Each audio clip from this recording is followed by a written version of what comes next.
right, so this is going to be the summer of 2005, all right? So my buddy Kyle and I are cruising through Europe. And you got to keep in mind, like, how different the world is at this point. Like, even from the point when I went to when Nick went, like, Facebook didn't exist. MySpace was around, but it was, like, newish, and, like, Wi-Fi wasn't a thing, all right? So, like, I just, looking back, I can't even believe how I survived. Like, on my own, like 18 years old, just given like a budget in 2 months. And my mom said, like, hey, this is when you're coming back to America. Make sure you're back in London by this day.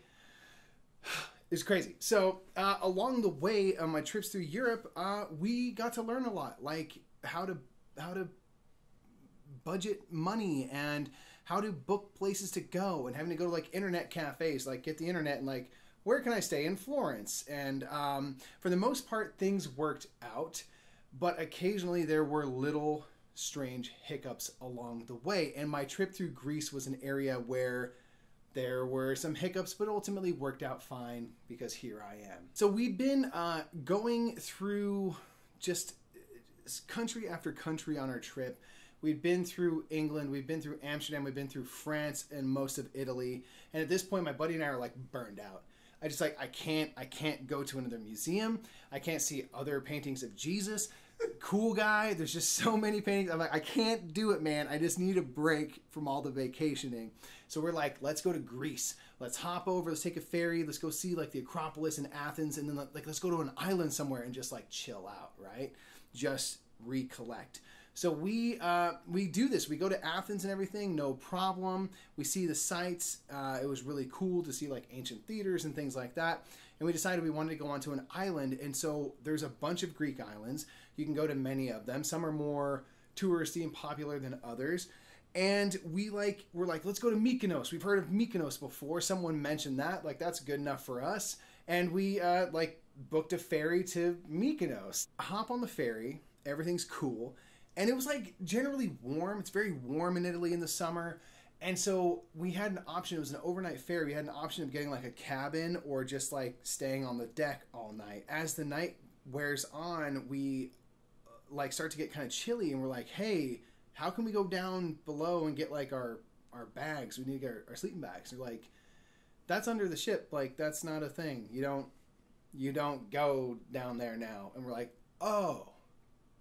So we're just out here on the deck of a ship all night, and just we're exposed to the elements. There's like sea, you know. So we're like, cool. Got it. So we had like rented a DVD player because like I just like missed movies like when I was in Europe. So like this whole night, like my buddy Kyle and I are like just like cold shivering and like watching like Gladiator like on a tiny DVD player. Like, really wish I was in a bed right now. This would be sweet. And it got to this point where it's just like we're desperate. We're like trying to huddle together. It's so cold on the deck of the ship. It's the coldest it's been in months. And we just like sneak down below deck to like where the cabins are. And we just find like the first hallway that's like kind of deserted and just knock out on the floor. We're just like asleep on the floor in the hallway, like a hotel hallway essentially. And like, dude, I knocked out. I was out all night. I woke up in the morning and like we were right outside the door of like a group room or something. There's like 20 people in this room and they're just like filing in and out, and like, bless them, man, not one of them like was like, hey, can you move? They just were like walking over us and like not giving us any trouble and stuff. And we slept there till morning and it was cool. And we like kind of like, ugh, turn in the DVD player. And we like arrive on an island. So Kyle and I are just like, cool, man, like Mykonos, we're up in this right here. So we just hop off, grab our bags and start like walking around like some Greek island. So we're just like in Greece, man. And it's again, warm and sunny and beautiful. And we hadn't like thought to book a place to stay or anything like that. We're like, oh, it'll work itself out.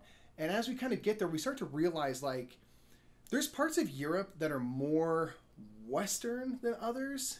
But I mean, is like more influenced by English. And being like an 18-year-old American kid, like I'm not well versed in other languages, unfortunately. And like Greek has its own alphabet and everything. So we like very quickly are like, I'm not gonna be able to figure out anything here. It's just, it's not going to happen. So we're kind of like cruising around, and then like this guy comes up. He's just like all like just moving fast. He's just like, come, me George, me George, you, me George, me George. That's all he could say in English was me George. So we got it. He's George, and he's just like, you come, me George, and he stuffs us into like this Volkswagen Bug, and we're like, okay, cool. Either he's going to show us Greece or he's going to show us a dungeon beneath this island. And he just starts ripping up this hill. Like, all of a sudden, we're off. And it was like the Apollo launch. You're just, like, getting sucked back into this back of this bug. And he's just, like, going around tight corners on this hill in these tiny Greek streets. And we're just going up and up and up this huge hill. And he comes up to the top of the hill, and he runs, like, a small hotel. I don't know if it was, like, a house that was converted or something. It was super funky and cool. And they just had, like, 4 or 5 rooms. And it was kind of on top of this, like, hill. And you can kind of oversee this Greek island. So the rest of the trip is smooth. Like, we just enjoy a few days on this island, like recollecting. All we did was like walk down the big hill if George wasn't available to like do the drive of doom down the hill. And then we would just like get on a bus and just like go in a certain direction until we're like, that looks like a cool beach, let's stop. And we get off and like swim around in the Mediterranean and stuff, and like just kick back and then like stop and go back on a bus and like stop again if the beach seemed nice. My buddy Kyle and I had like the most romantic, amazing dinner. We like we're on a Greek beach, sitting there at sunset. I'm eating like mincemeat spaghetti or something. He's eating his own pasta dish, and there's just feral cats everywhere. This restaurant just like housed cats. There's like literally 30 cats just like meow, meow. And it's like I'm like, is this cool? Like it. No health codes here, we're good. But it was like actually just like a nice part of the vibe. And it was just chill. And like the things I remember, it was just such a, like, we didn't want to be in a touristy place. And this place delivered because there was like no tourism. We didn't see a single American person. It was like the quietest island ever. And like we tried to go to the movies. And like there was like one movie theater on the island. It had one screen. It showed a movie one time a week, and it wasn't even like anything new in the theaters. It was just like they had like, I don't know, a DVD player in some room. There's like played their one movie a week, and we like missed it. And there was like, no movies anymore this week. I'm like, okay, cool. And like the only things I remember about this island were like just going to the beach every day and just choosing, and just with no direction at all, which is actually really nice. It was just like, let's just live and be for a second. Let's slow down the machine. The other thing we did was we ate fast food a lot at this place. They had like one spot that was like definitely like their best attempt at like an In-N-Out, or a McDonald's. Like one of the islanders like at one point like went to the mainland of Europe, like saw, the bastion of American culture, a McDonald's or something, and they tried to like recreate it. So it definitely wasn't like a McDonald's, but definitely like wanted to be, but it was like weird.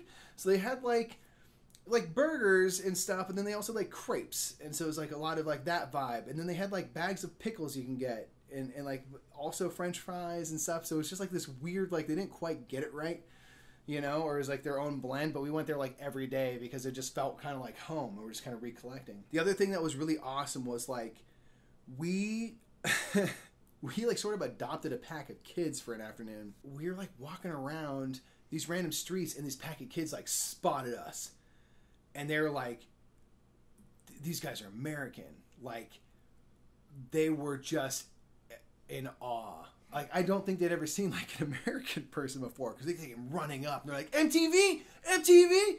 We're like, yeah, it's like, it talks like TRL, like they were just like like amazed, to see like young people similar to their age from America, and almost like cruising around in like flip-flops, like, what? Yeah, sure. Carson Daly's cool. And they had like this little basketball court, like these hoops that were like yay high. They're tiny little hoops. We didn't have like a basketball, so I was like, all right, we can like play with my flip-flops. So we teach them like basketball with my flip-flop. We're like tossing it back and forth, and they're like dunking and whatnot, and they were just like super stoked. It's such a strange phenomenon because like, I'm like, all right, what's so special about us? Like, we're not cool or anything from where we're from, but like, I just had never pictured like that being possible in my very small-minded 18-year-old brain. Like, oh, that like someone wouldn't have seen an American before, or like not in a long time. This would be an event for these kids, And I'm like, oh, that was a trip. So that was just like, it was like a really fun, meaningful experience because like they just like really, they just wanted to hear us talk. They didn't care about what, but they just wanted to like experience like this other, like they've seen it in TV and movies and stuff from their one movie theater or whatever. And it was like a really cool experience. And so we had this great few days, and I remember the whole time thinking like, wow, we really struck the mother lode here, because we didn't want to go to like a popular island, a touristy island. We wanted to get the real Greece. And so like as we're leaving, we're about to take a ferry back to the mainland. I decided like, oh, let me get some postcards from while I was here. This is a really special time. And we're like in like a little store just outside the ferry and getting like little postcards. And like, I don't know the Greek alphabet, but like as I'm grabbing these things, I'm noticing that like this seems like a fairly short word, whatever this is. What's this word mean? They're like Syros. I'm like, okay, yeah, Syros. Like, what's that Greek for? They're like Syros. It's Greek for Syros. I was like, do you have anything to say Mykonos? And they're like, no. Like, why? And I was like, well, you know, like I just want to remember my time. They're like, well, you've been on Syros for like 5 days. If you want to remember that time, you can grab this postcard. Like, and I was like, oh, at that point, I'm like, oh, I don't think we were on Mykonos this whole time. That's cool. Like, right on. Like, really? Didn't put it together until the very last second. Like, we're walking off the island. I'm like, oh, we're on Syros the whole time. That's why it wasn't very touristy, because no one goes to Syros. Everyone goes to Mykonos or Santorini or something like that. And we were like, oh.